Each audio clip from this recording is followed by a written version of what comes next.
नमस्कार दोस्तों, स्वागत है आप सभी का आपके अपनी यूट्यूब चैनल आचार शिक्षा केंद्र में। कैसे हैं आप सभी? आशा आप सभी बहुत अच्छे होंगे, स्वस्थ होंगे, मस्त होंगे और व्यस्त होंगे। तो चलिए शुरू करते हैं आज की कक्षा। और मैं क्षमा चाहूँगी 2 दिन मैं कोई कक्षा नहीं दे पाई, कोई वीडियो नहीं बना पाई। निजी कारणों से थोड़ी व्यस्तता हो गई थी।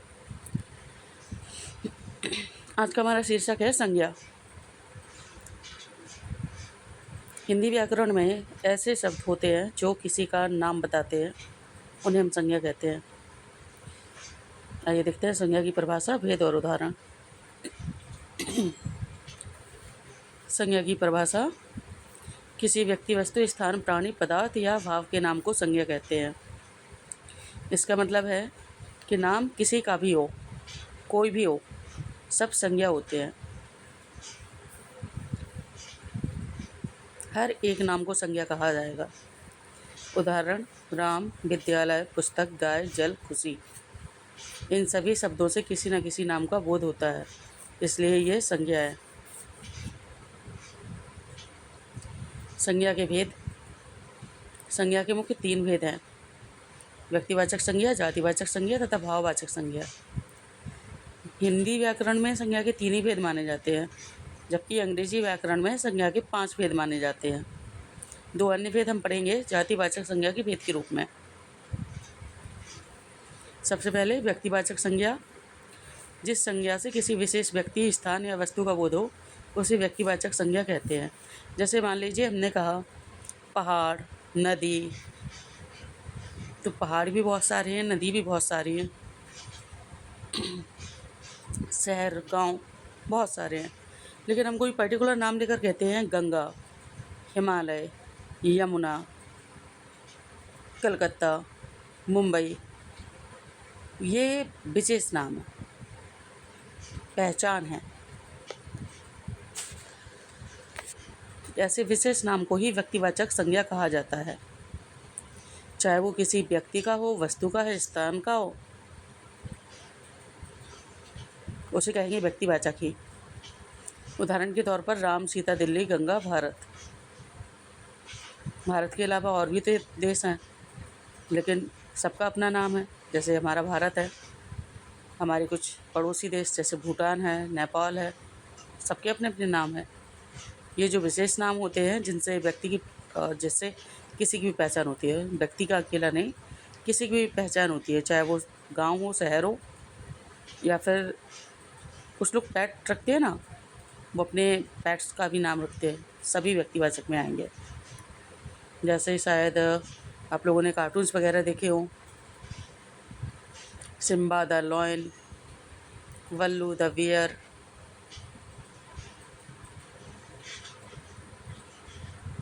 तो ये सब व्यक्तिवाचक में ही आएंगे। जातिवाचक संज्ञा। जातिवाचक संज्ञा अर्थात जो किसी जाति का बोध करवाए, नाम से स्पष्ट है, जाति का बोध करवाती है। तो जिस संज्ञा से किसी व्यक्ति, वस्तु या प्राणी की पूरी जाति का बोध हो, उसे जातिवाचक संज्ञा कहते हैं। अब इसका ये मतलब नहीं है कि व्यक्ति, वस्तु, प्राणी, इसमें हमारा स्थान भी आ जाएगा, जैसे शहर, नदी, पहाड़, जंगल वगैरह वगैरह। ये सभी जातिवाचक संज्ञा में आ जाएंगे। लड़का, लड़की, पुस्तक, विद्यालय, गाय। इसके अलावा हम कह दें जंगल, शहर, गांव, नदी, पहाड़, देश, झरना, कुछ भी जातिवाचक में आएंगे सभी। यहाँ पे दिया नहीं है। जातिवाचक के 2 भेद माने जाते हैं: द्रव्यवाचक संज्ञा, जिसे पदार्थवाचक संज्ञा भी कहते हैं,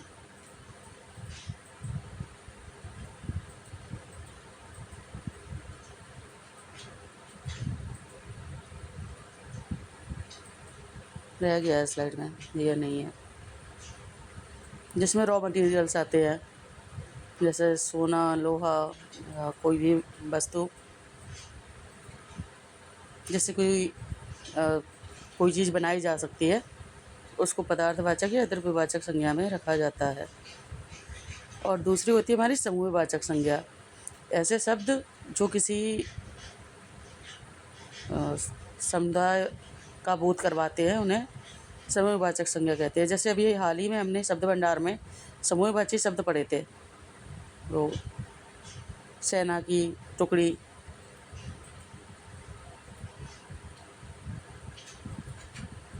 चाबियों का गुच्छा, जानवरों का झुंड, पक्षियों का झुंड, फूलों का गुलदस्ता, ये सभी समुदायवाचक या समूहवाचक संज्ञा का ही उदाहरण होते हैं। अब आती है हमारी भाववाचक संज्ञा। भाववाचक संज्ञा वो होती है जिससे किसी की गुण, अवस्था, भाव या धर्म का बोध हो, उसे भाववाचक संज्ञा कहते हैं। हम कह सकते हैं कि व्यक्ति का जो स्वरूप दिखाई देता है कि वो लड़का है कि लड़की है, या कोई भी जो भौतिक स्वरूप दिखाई देता है वो व्यक्तिवाचक संज्ञा हो सकती है, जो इंडिकेट करता है किसी संकेत करता है किसी पूरे समुदाय के लिए, वो जातिवाचक संज्ञा हो सकती है। लेकिन जो दिखाई ना दे, सिर्फ महसूस हो, उसको भाववाचक संज्ञा कहेंगे।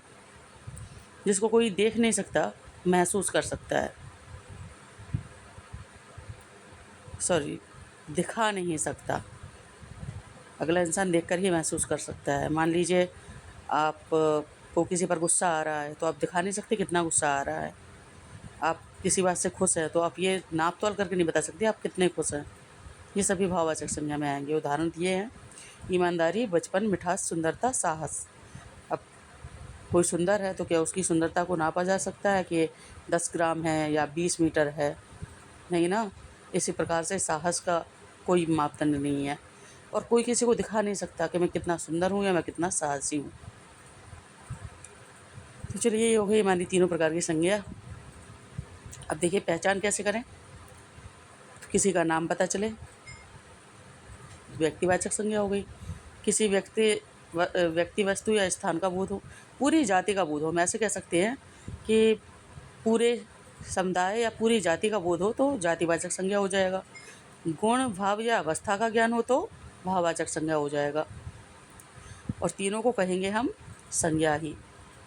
उदाहरण के तौर पे ये संज्ञा दिए हैं और इनके भेद दिए हैं। जैसे राम एक विशेष नाम है, किसी लड़के का हो सकता है।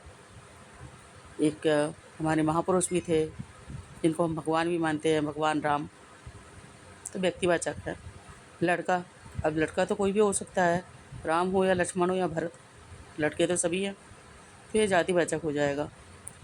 मिठास शब्द भाववाचक संज्ञा है, क्योंकि आपसे कोई पूछे मिठास कितनी है तो आप फील कर सकते हो, अच्छी है, कम है, ज़्यादा, ये बता सकते हो, लेकिन कितनी कम या कितनी ज़्यादा ये नहीं बता सकते।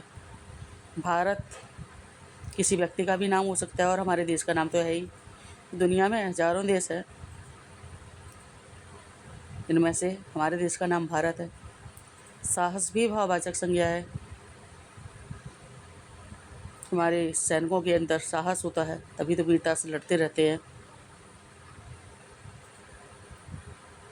लघु अभ्यास, ये अभ्यास आपको करना है। इनके भेद आपको बताने हैं कि इनमें से कौन सा शब्द किस संज्ञा का उदाहरण है, और आपके उत्तर कमेंट में आ जाने चाहिए। निष्कर्ष: संज्ञा वह शब्द है जो किसी व्यक्ति, वस्तु, स्थान, पदार्थ या भाव का नाम बताता है। मुख्य भेद 3 हैं: व्यक्तिवाचक, जातिवाचक, भाववाचक। तो आज के लिए बस इतना ही। वीडियो में अंत तक रहने के लिए धन्यवाद।